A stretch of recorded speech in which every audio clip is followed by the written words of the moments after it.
시간이 되었습니다. 자리에서 다 일어나셔서 임내송 찬양 드림으로 주일 예배 시작하겠습니다.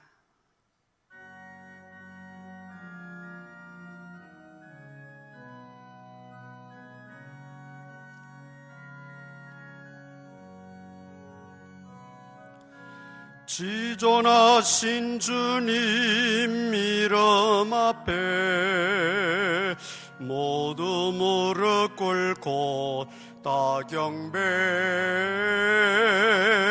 거룩하신 주님 보좌 앞에 엎드려 절하세. 예수는 그리스도, 예수는 주, 하나님의 영으로 경배드리리.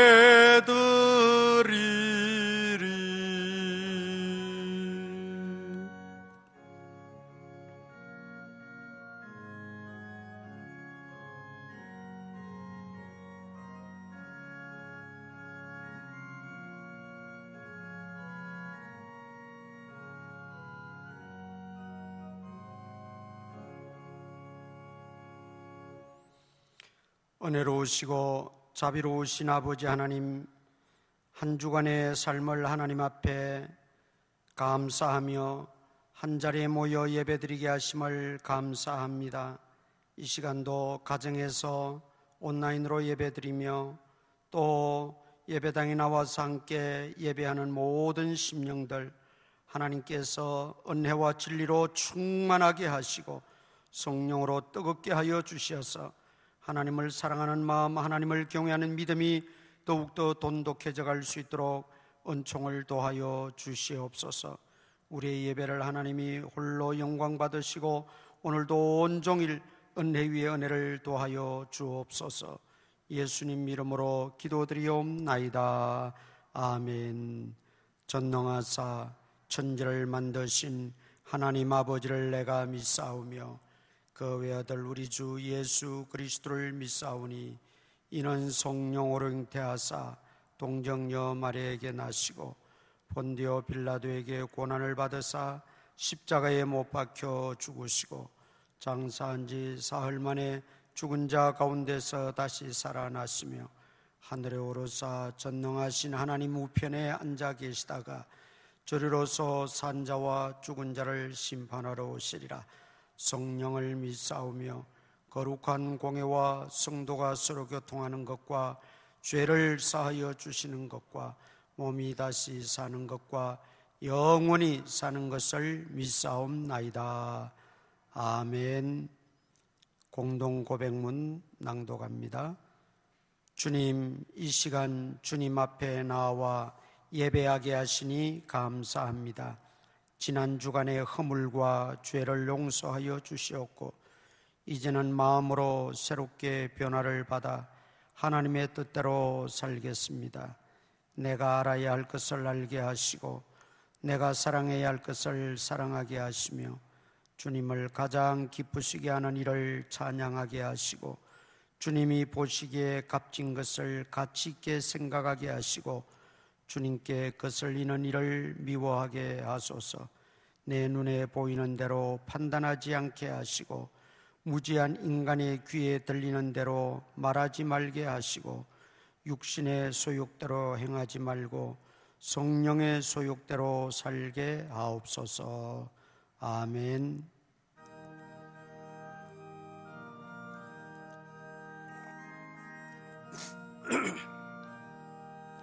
아버지여 나의 마음을 맡아 주관하시고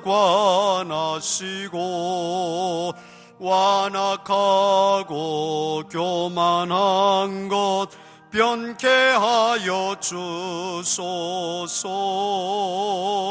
온유하고 겸손하여 화평하게 하시고 망령되고 악한 일을 물리치게 하소서.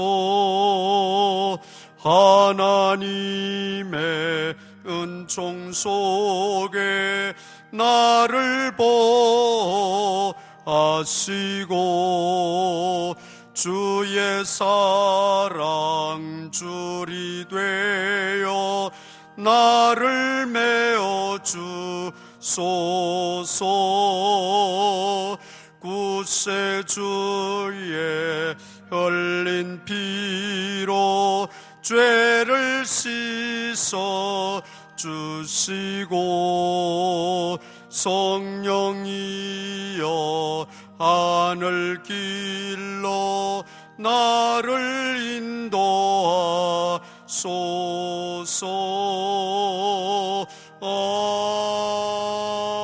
아멘.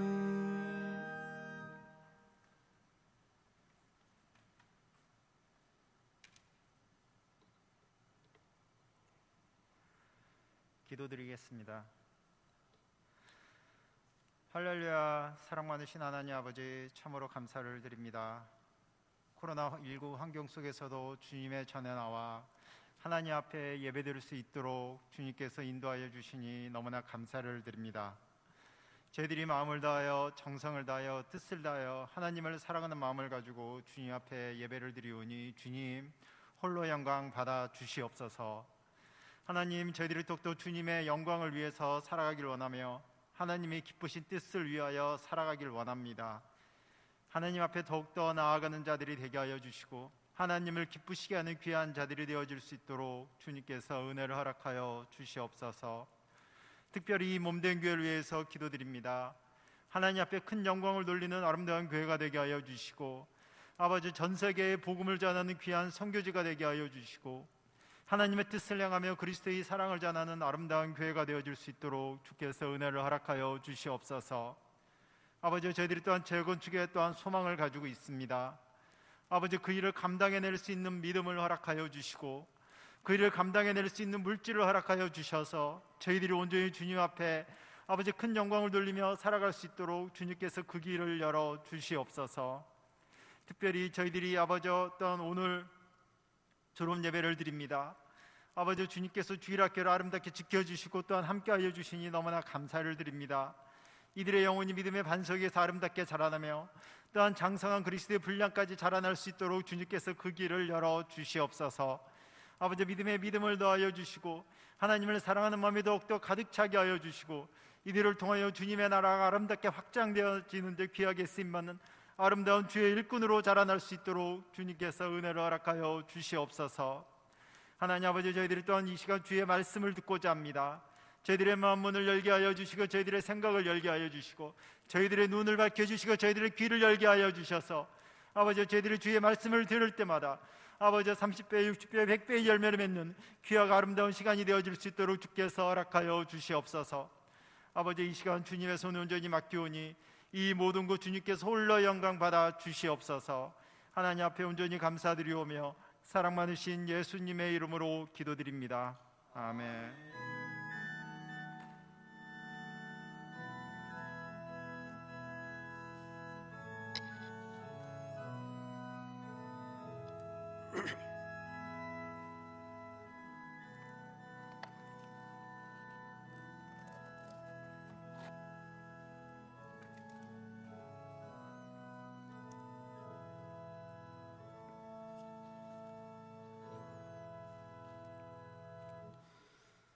전도팀에게 새 힘과 능력 주시사 한마음 한뜻으로 힘써 기도하고 행하여 교회가 부흥되고 주님의 나라가 확장되게 하옵소서.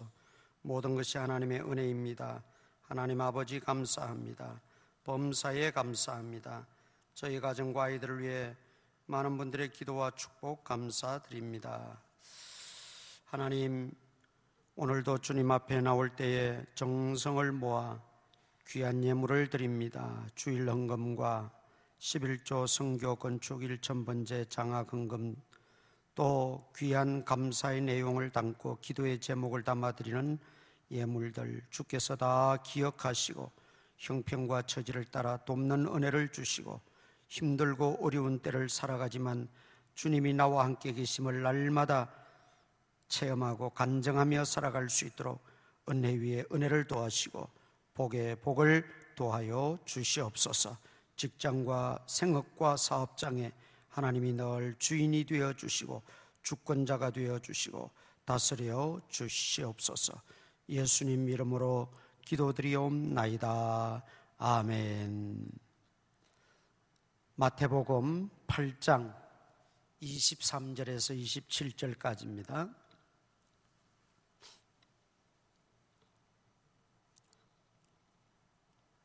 마태복음 8장 23절에서 27절까지 우리 한 목소리로 함께 합독하시겠습니다. 시작. 배에 오르심에 제자들이 따랐더니 바다에 큰 놀이 일어나 배가 물결에 덮이게 되었으되 예수께서는 주무시는지라. 그 제자들이 나와 깨우며 이르되 주여 구원하소서, 우리가 죽겠나이다. 예수께서 이르시되 어찌하여 무서워하느냐, 믿음이 작은 자들아 하시고 곧 일어나사 바람과 바다를 꾸짖으시니 아주 잔잔하게 되거늘 그 사람들이 놀랍게 여겨 이르되 이가 어떤 사람이기에 바람과 바다도 순종하는가 하더라. 아멘. 바람과 바다를 잔잔케 하신 예수님의 그 위대하신 능력을 우리가 오늘 살펴보면서 이 시대 우리에게 주시는 하나님의 음성을 듣고자 합니다. 풍랑을 잔잔케 하신 이 사건은 아마도 제자들에게 큰 충격과 도전을 가져다 준 것 같습니다. 그래서 이 사복음서에 다 기록된 사건들, 말씀들이 있는가 하면 공관복음에만 기록된 사건과 말씀들이 있어요. 요한복음은 공관복음과는 달리 주로 예수님의 말씀 중심으로 기록이 되어 있어요.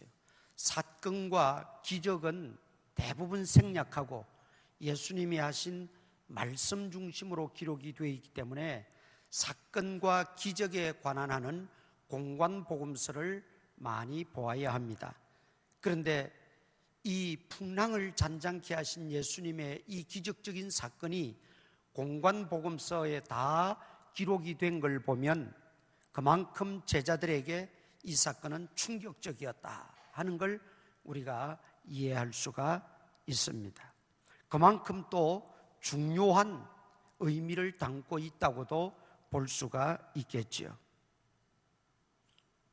갈릴리 바다라고도 말하고 워낙 호수가 넓으니까 바다라고도 말하고 또는 호수라고도 말합니다. 갈릴리 저편에서 사역을 하시다가 건너편으로 건너가시기 위해서 이제 배를 타고 제자들과 함께 예수님이 건너가시는 항해 중이었습니다. 물론 주변에는 다른 배들도 함께 항해하고 있었다고 마가복음에서는 기록을 하고 있습니다. 그런데 갑자기 돌풍이 불어와서 배가 뒤집힐 지경이 되고 큰 풍랑이 쳐서 배에 물이 가득 차게 되었고 꼼짝없이 침몰 위기에 당하게 되었다는 것이죠. 그러나 예수님은 배 뒤척에서, 고물이라는 건 배 뒤쪽을 말합니다. 뒤쪽에서 깊이 잠이 드셨어요. 깊이 잠이 드셔서 그 모든 상황을 아시는지 모르시는지 전혀 무관심한 것처럼 주무시고만 계셨어요. 나중에 제자들이 아둥바둥 애를 쓰다가 결국 예수님을 깨우게 되지요. 25절에 보니까 제자들이 나와 깨우며 이르되 주여 구원하소서, 우리가 죽겠나이다. 우리가 지금 죽을 지경에 처했는데 예수님은 어떻게 그렇게 태평스럽게 주무시고만 계십니까? 한편으로는 좀 섭섭한 마음도 있으면서 예수님에게 간절히 구하고 있는 모습입니다. 그때 예수님이 하신 말씀을 우리가 눈여겨보아야 하고 귀담아 들어야 됩니다. 예수님은 어떤 면에서 보면 전혀 생뚱한 말씀을 하시고 계세요. 예수님께서 제자들에게 뭐라고 말합니까? 믿음이 작은 자들아 왜 무서워하느냐. 갑자기 거기에서 믿음이 튀쳐나옵니다. 믿음이 작다고 말씀합니다. 누가복음에 보면 너희 믿음이 어디 있느냐 그렇게 지적하고 있는 것을 볼 수 있습니다. 어디 있느냐 이 말은 무슨 말입니까? 너희가 믿노라고 하지 않았느냐? 주여 주여 하지 않았느냐? 지금까지 나의 모든 기사와 기적도 보지 않았느냐? 고백도 하지 않았느냐? 그런데 도대체 너희 믿음이 이 순간 어디 있느냐? 결국 그 믿음이 없었다는 것을 말하는 것이죠. 믿음이 작은 것이나 믿음이 어디 있느냐는 표현이나 믿음이 없다는 표현이나 동일한 표현인 줄 압니다. 결국 제자들은 단순히 불어온 그 풍랑 거기에만 집착했다면 예수님은 제자들의 그 믿음에 포커스를 맞추고 있었다는 말이죠. 그렇다면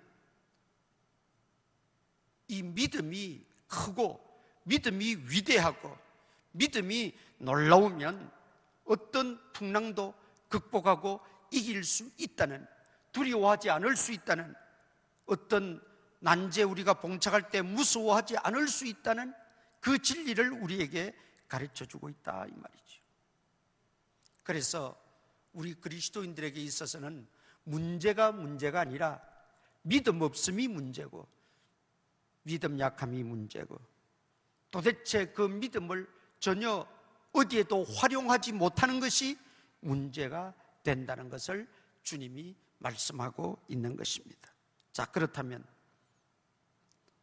오늘 우리가 살아가는 이 세상 속에서도 여러 가지 문제들 있고 어려움을 겪고 정말 침몰 위기와 같은 절체절명의 순간에 빠져서 우리가 허덕이고 부르짖고 안타까워하고 그렇게 살아갈 때가 많이 있습니다. 그렇게 한번 경험했으면 다시는 그런 경험이 찾아오지 않으면 좋으련만 또다시 그런 일들이 계속해서 우리를 넘실거리고 우리를 상키려 하는 것이 현실의 문제지요. 한 가지 문제를 해결하고 나면 또 다른 문제가 찾아오고 죽을 고비를 넘기고 또 하나를 넘기고 나면 어쩌면 더 큰 풍랑이 우리를 향해서 달려들고 이게 세상살이고 우리 인간의 삶이라고 볼 수 있습니다. 그래서 어떤 분은 이 세상을 고해와 같다, 괴로운 바다와 같다 그렇게 표현하지 않습니까? 그런데 오늘 특징이 뭡니까? 예수님을 모시고 가는 제자들의 배나 주변에서 자기들끼리 항해하는 배나 똑같이 풍랑을 만났다는 거죠. 예수님을 모신 배는 풍랑이 피해가거나 없으면 좋을 것 같은데 예수님을 모신 제자들의 배 그리고 다른 일반인들의 배도 동일하게 풍랑을 만나고 있다는 것입니다. 우리가 여기에 흔들릴 필요가 없고 낙심할 필요가 없어요. 예수님을 섬기는 성도나 예수님을 믿지 않는 불신자나 어려움은 똑같이 찾아옵니다.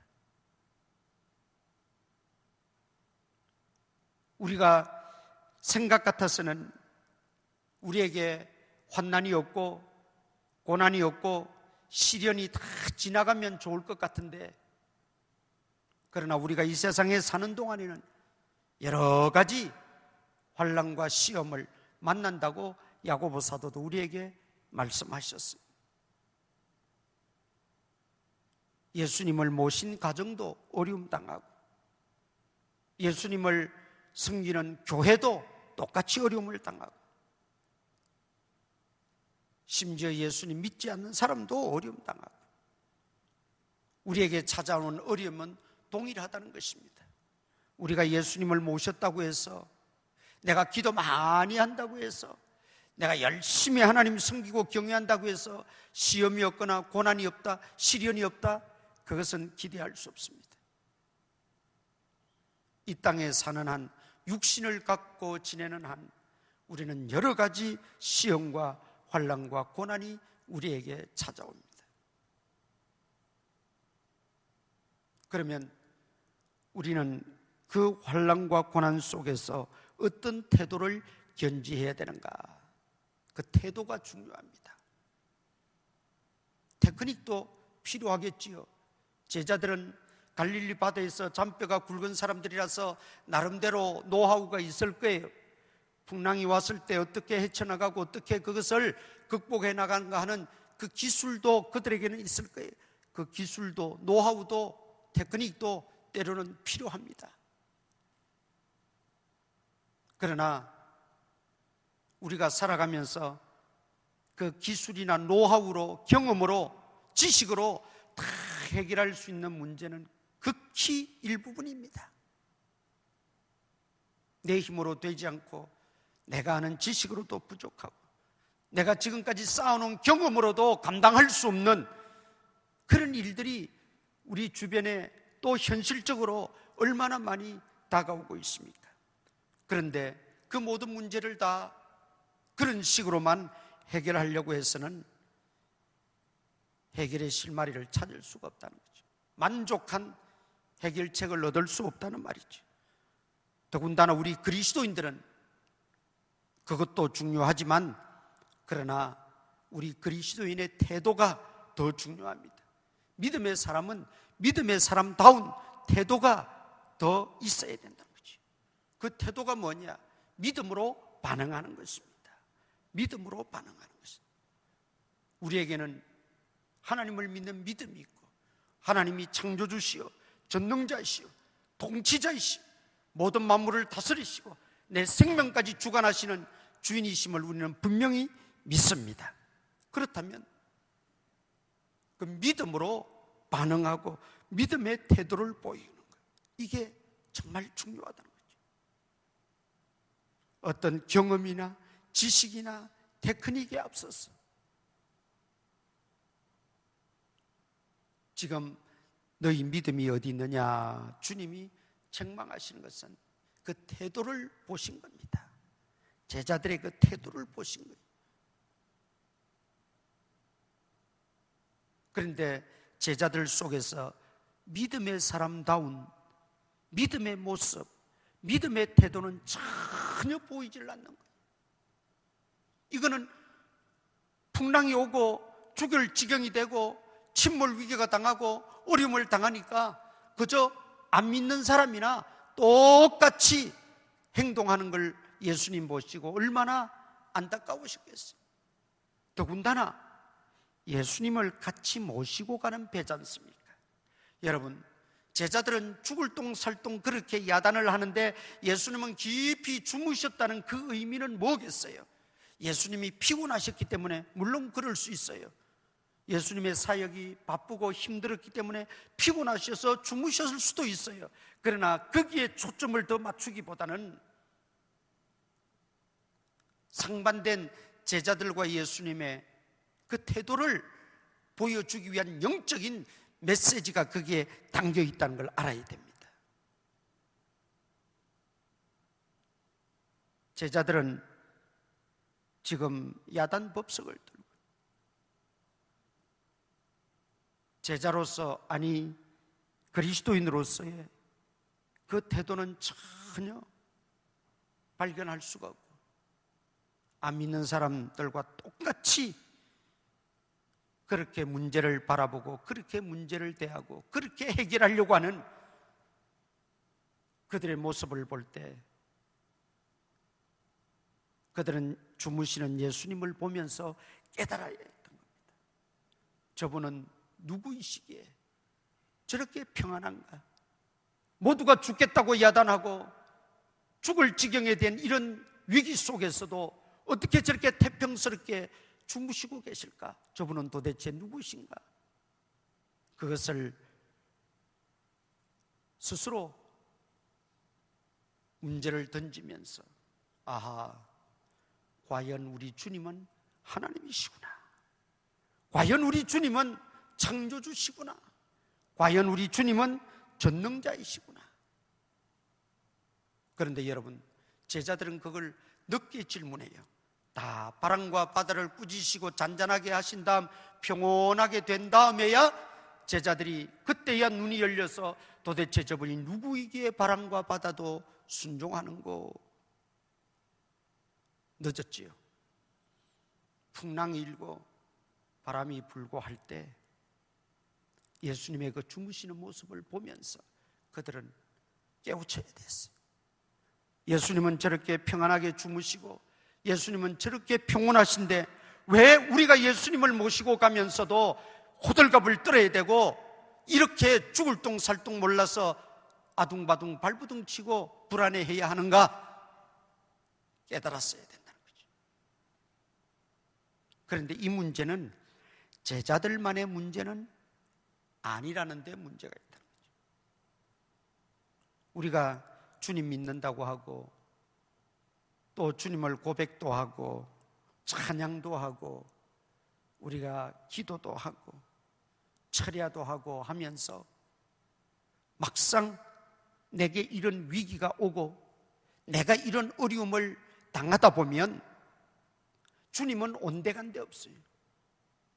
주님 왜 도와주시지 않느냐고 불평만 하고 원망만 하고 한탄만 할 때가 있어요. 주님은 여전히 우리와 함께 계신데 말이죠.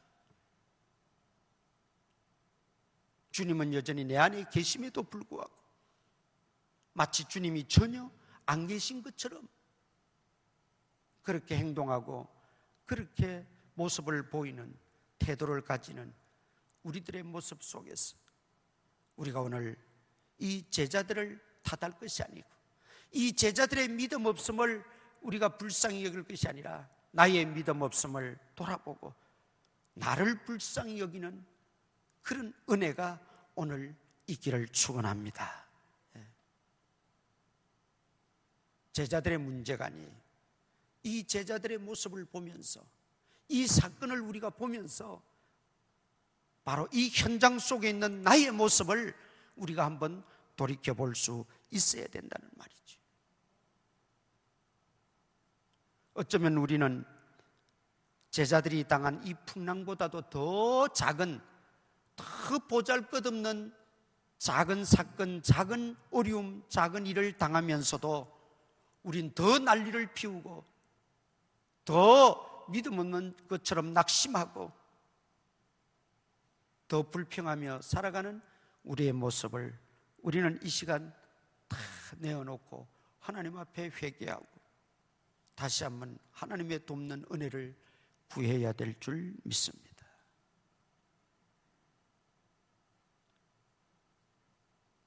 우리가 예수님을 믿고 따르지만 동일한 고난을 겪고 시련을 겪는다고 말씀드렸습니다. 그러나 여러분, 믿지 않는 사람들과 다른 점은 무엇입니까? 주님이 내 안에 계시다는 거예요. 주님이 지금 배에 타고 계시다는 거예요. 제자들은 이걸 망각했다는 거죠. 저 갈릴리 너머에 계신 예수님이 아니지 않습니까? 저 구말리 장천 위에 계신 예수님이 아니지 않습니까? 예수님은 내 안에 계십니다. 우리와 함께 계십니다. 우리 가정에 계십니다. 내 모든 생활 속에, 내 일거수일투족 속에 주님은 늘 임재하고 계십니다. 믿음이라고 하는 것은 예수님이 나와 함께 계시다는 걸 의식하며 살아가는 거예요.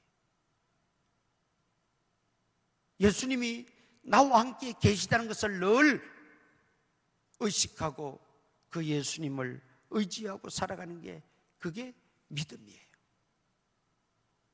그런데 제자들은 예수님을 모시고 있으면서도 예수님 없는 것처럼 전혀 예수님을 모시지 않은 것처럼 행동할 때 너희 믿음이 어디 있느냐? 믿음이 작은 자들아 믿음을 책망할 수밖에 없었다는 거죠. 그러니까 모든 문제는, 또 모든 문제의 해결 열쇠는, 해답은 믿음에 달려 있다는 겁니다. 믿음에 달려 있다는 거예요. 우리는 믿음을 내팽개치고 믿음을 뒤로 하고 달리 해결해 보려고 발버둥치고 애씁니다. 그런데 그것은 해답을 얻을 수가 없다는 거죠. 그렇게 해서는 답을 얻을 수가 없다는 거죠. 믿음으로 접근하고 믿음으로 바라보고 믿음으로 해석하고 믿음으로 해답을 얻을 수 있기를 바랍니다. 문제가 꼬이고 문제가 복잡해지고 문제가 점점 힘들어질 때 우리는 그 문제만 자꾸 집중해서 볼 것이 아니라 그 속에서 나를 볼 수 있는 믿음의 눈이 열려야 돼. 내가 지금 이걸 인간 중심적으로만 생각하고 인간 중심적으로만 해결하려고 하지는 않는가? 하나님은 없고 믿음도 없고 말씀도 없고 그저 내 의지대로만, 내 경험대로만 하려고 하지는 않는가? 우리 자신들의 믿음을 한번 돌아보는 계기가 돼야 됩니다. 그럴 때 하나님이 지혜를 주시고 깨닫게 하셨어. 모든 문제가 그 문제 속에 있는 것이 아니라 내게 있다는 거예요. 내 믿음이 문제였다고 하는 거예요. 그걸 깨닫고 나면 문제는 자연스럽게 해결되어지고 물러가더라는 거죠. 예수님이 일어나시니까 문제는 해결되었어요.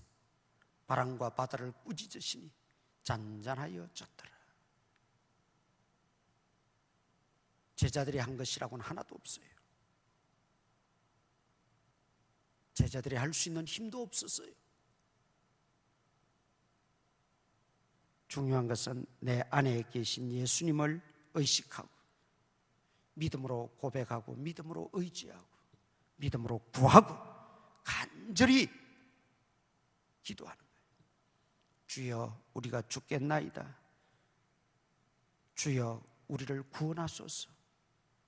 이게 주님을 향한 간구입니다. 부르짖음입니다. 기도입니다.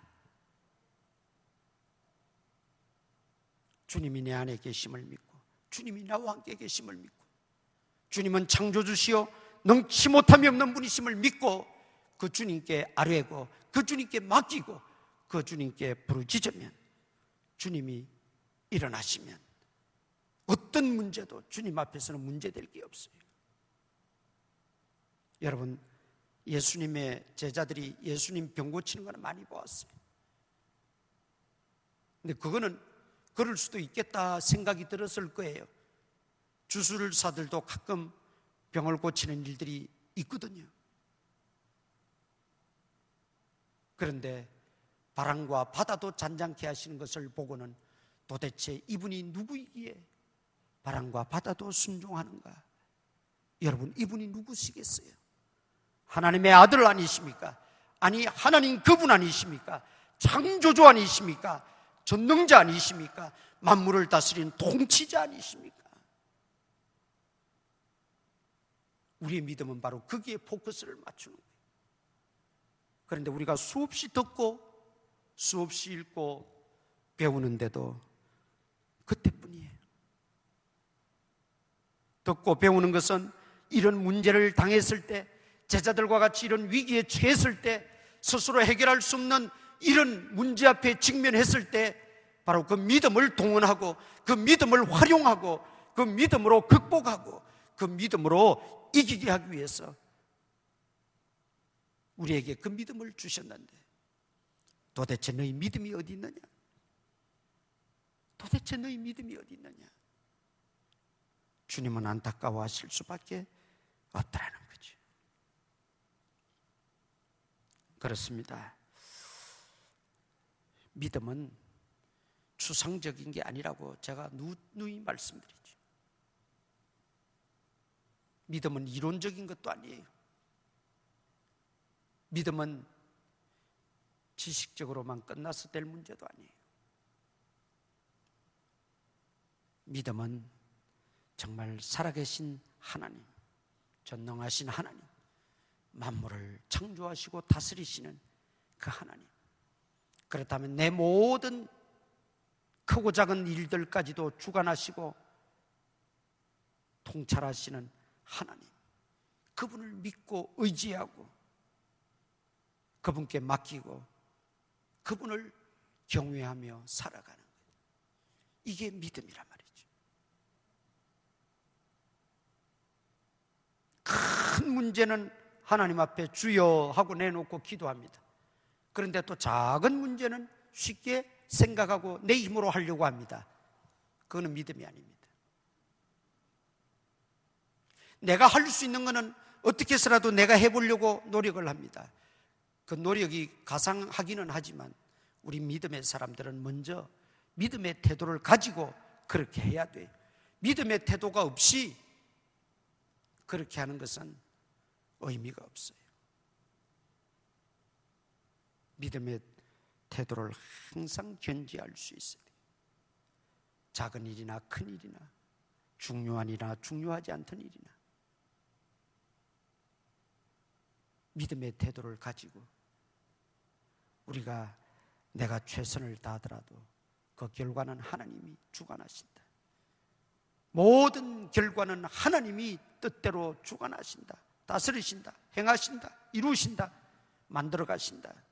이 믿음을 가지고 우리가 하나님을 더욱더 신뢰하고 경외할 때, 여러분, 그런 문제가 하나하나 우리가 경험하고 하나하나 그렇게 진행되어지다 보면 나중에는 믿음의 체질화가 이루어져서 어떤 문제도 먼저 믿음의 태도가 나오게 되고 믿음의 기도가 나오게 되고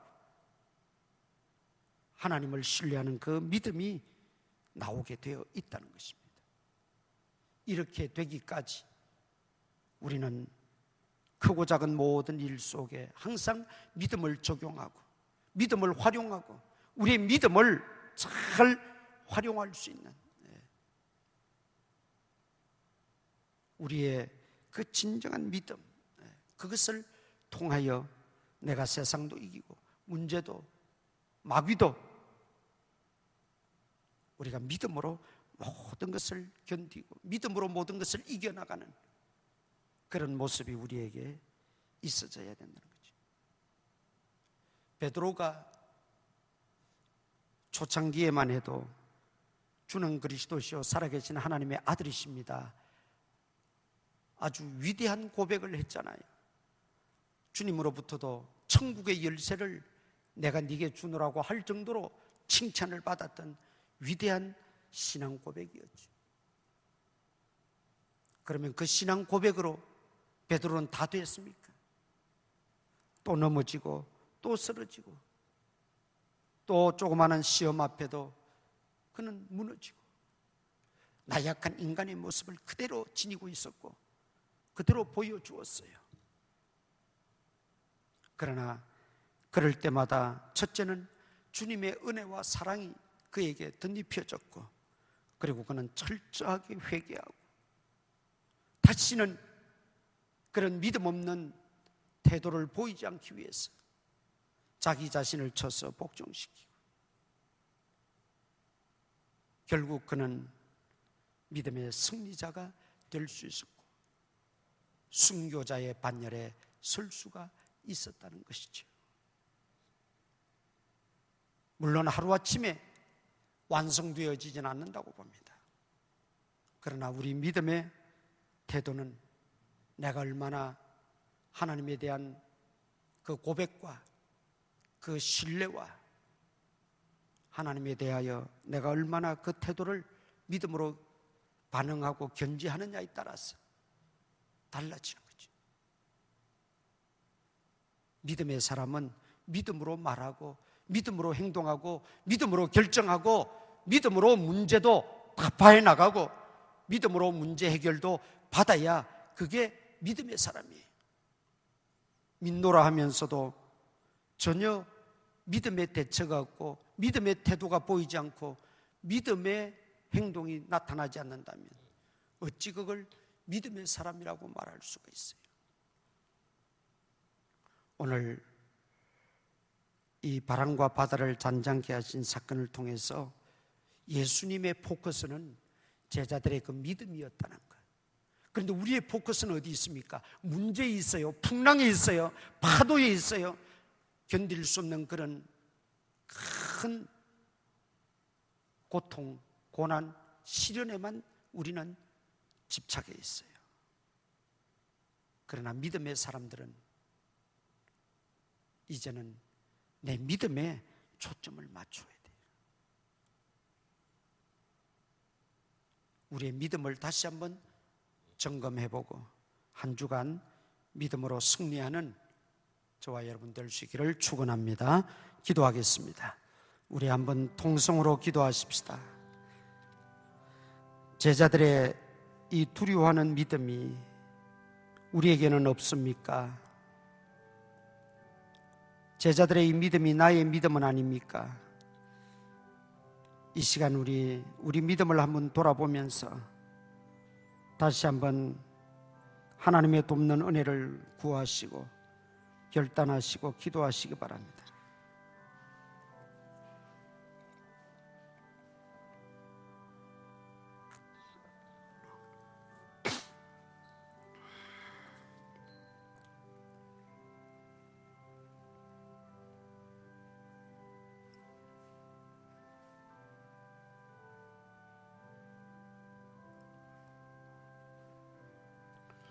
자비하신 아버지 하나님,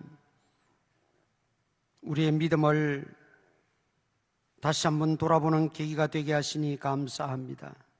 입술로만의 믿음이 아니요 주여 주여 하는 믿음이 아니라 마음과 뜻을 다하여 하나님을 절대적으로 신뢰하고 의지하고 우리의 삶 속에서 그 믿음을 표출하며 살아갈 수 있는 저희들 되어지게 하시고 믿음으로 모든 문제 해결함을 받고 믿음으로 진정으로 승리하는 믿음의 용사들이 다 되어지게 하여 주옵소서. 이 시간 졸업예배 졸업식을 거행합니다. 주님 영광 받아 주옵소서. 예수님 이름으로 기도드리옵나이다. 아멘. 이 시간 잠시 우리 주일학교 졸업식을 거행하도록 하겠습니다. 또 시국인 만큼 우리가 모든 절차를 다 갖추어서 못하지만 우리가 간략하게라도 졸업식을 거행하는 것이 의미가 있겠다 해서 진행합니다. 이제 우리 졸업식 진행하도록 하겠습니다.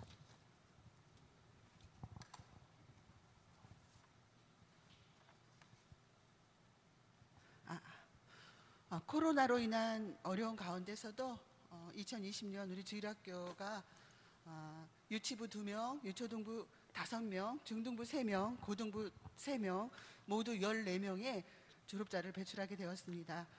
이제 각 부서의 과정을 마치고 한 단계씩 올라가는 졸업생들에게 축하의 박수를 보내며 이 시간이 있기까지 수고를 아끼지 않으신 목사님과 교사들, 모든 성도님들께 감사를 드립니다. 그럼 먼저 졸업 증서 수여식이 있겠습니다. 호명되는 학생은 앞으로 나와주시기 바랍니다. 유치부 윤인혜, 김아율.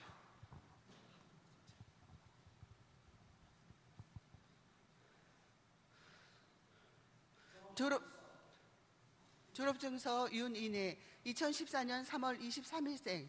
위의 어린이는 본교의 유치부 모든 과정을 마쳤으므로 이 증서를 수여합니다. 2021년 2월 28일 제물포교회 교장 우광국 목사. 졸업증서와 상품이 수여됩니다.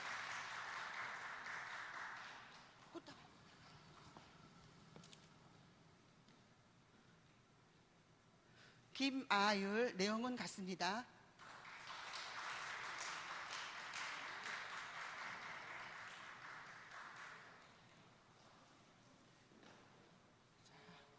뒤로 돌아 인사해 주십시오. 인사. 다음은 유초등부입니다. 호명한 학생들 앞으로 나와주세요. 신은혜, 이채은, 오하영, 서민선, 박주연.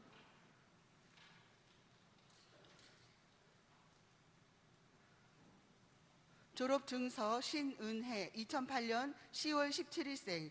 이외 어린이는 본교의 유초등부 모든 과정을 마쳤으므로 이 증서를 수여합니다. 2021년 2월 28일 제물포교회 교장 우강국 목사.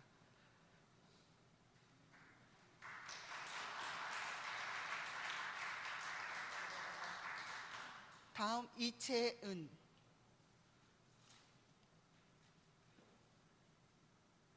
이채은 내용은 같습니다. 다음 오하영 예, 내용은 같습니다. 다음 서민선 내용은 같습니다. 다음은 중등부 신영광, 김준영, 이정인, 개은빈.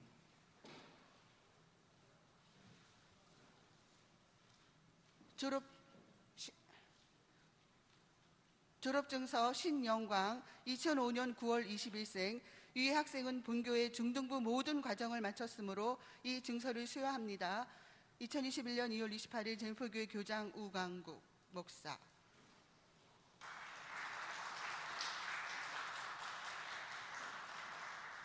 졸업증서 김준영 내용은 같습니다. 졸업증서 이정인 내용은 같습니다.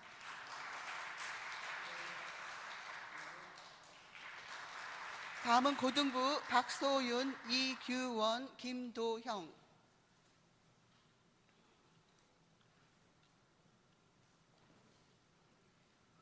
졸업증서 박소윤 2003년 1월 13일생. 이 학생은 본교의 고등부 모든 과정을 마쳤으므로 이 증서를 수여합니다. 2021년 2월 28일 제물포교회 교장 우강국 목사.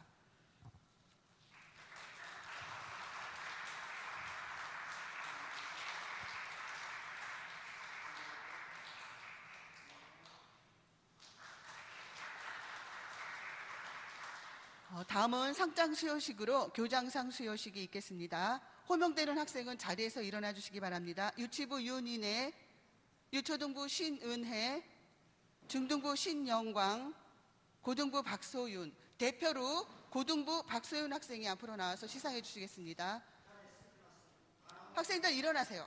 호명된 학생들 신은혜, 신영광 자리에서 일어나 주시고 대표로 박소윤 학생이 받겠습니다. 상장, 교장상, 고등부 박소윤. 이외 학생은 주일학교 신앙생활이 다른 사람의 모범이 되므로 이 상장을 수여합니다. 2021년 2월 28일 제물포교회 교장 우강국 목사.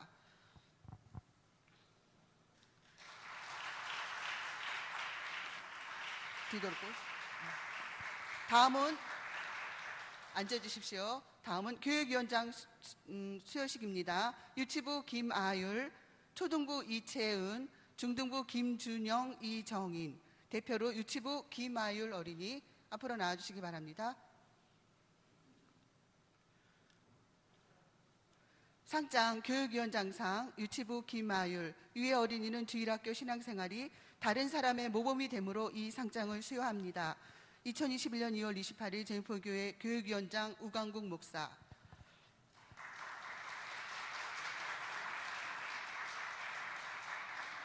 다음은 이강경 지사님 나오셔서 유초등부 부장상 시상해 주십시오. 유초등부 오하영,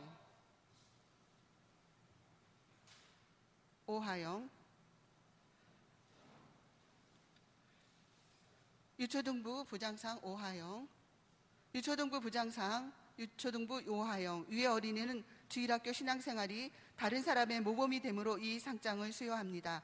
2021년 2월 28일 제물포교회 유초등부 부장 이광병 집사.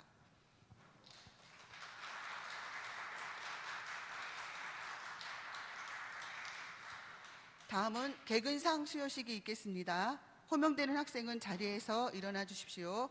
유초등부 6년 개근 신은혜 일어나 주십시오. 중등부 3년 개근 신영광, 고등부 3년 개근 박소윤. 대표로 유초등부 신은혜 학생 앞으로 나와 주십시오. 상장 6년 개근상 유초등부 신은혜. 위의 어린이는 주일학교 유초등부 과정을 개근하였으므로 이 상장을 수여합니다. 2021년 2월 28일 제물포교회 교장 우강국 목사.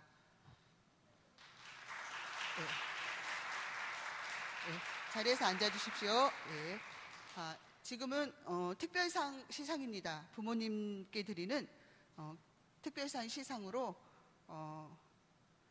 신은혜 유초등부 6년 개근을 한 김경신 집사님, 그리고 박소윤 중고등부 6년 개근을 한 김인순 집사, 그리고 작년에 시상을 하지 못했기 때문에 올해 같이 하게 되었습니다. 중고등부 6년 개근을 한 이예은 강전현 집사님, 그리고 박태민 중고등부 6년을 개근한 김인순 집사님, 그 부모님들이 나오시겠습니다. 김경신 집사님, 강전현 집사님, 김인순 집사님.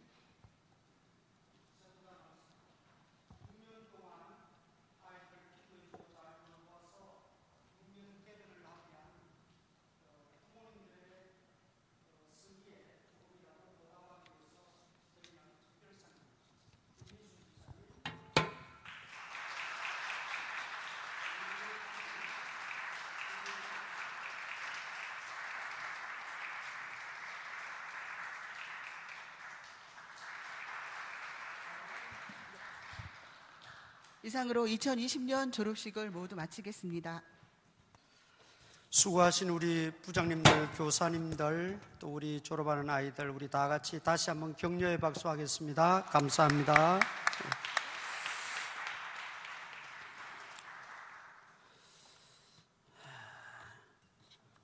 우리 자리에서 다 일어나셔서 545장 찬송 부르고 축도로 예배를 마치겠습니다.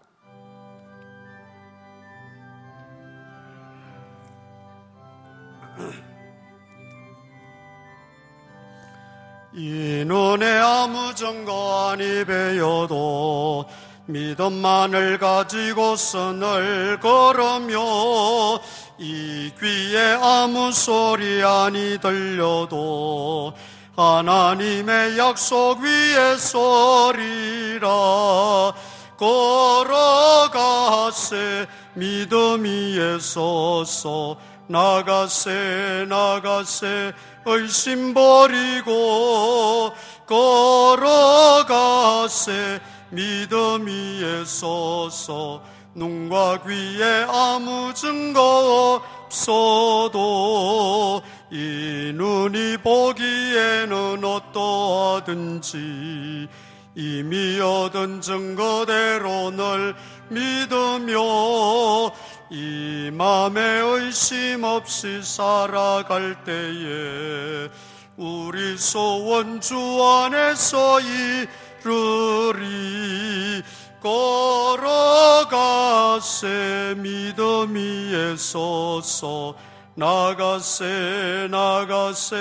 의심 버리고 걸어가세 믿음 위에 서서 눈과 귀에 아무 증거 없어도 주님의 거룩함을 두고 맹세한 주 하나님 아버지는 참 이쁘다. 그 귀한 모든 약속 믿는 자에게 능치 못할 무슨 일이 있을까. 걸어가세 믿음 위에 서서 나가세 의심 버리고 걸어가세 믿음 위에 서서 눈과 귀에 아무 증거 없어도. 우리 구주 예수 그리스도의 무한하신 은혜와 하나님 아버지의 크신 사랑과 성령님의 감동 감화 교통 역사하심이 오늘 졸업한 모든 우리 졸업생들과 또 그 앞날 위에 또 우리 모든 성도들 머리머리 위에 이제부터 항상 함께 있을지어다. 아멘.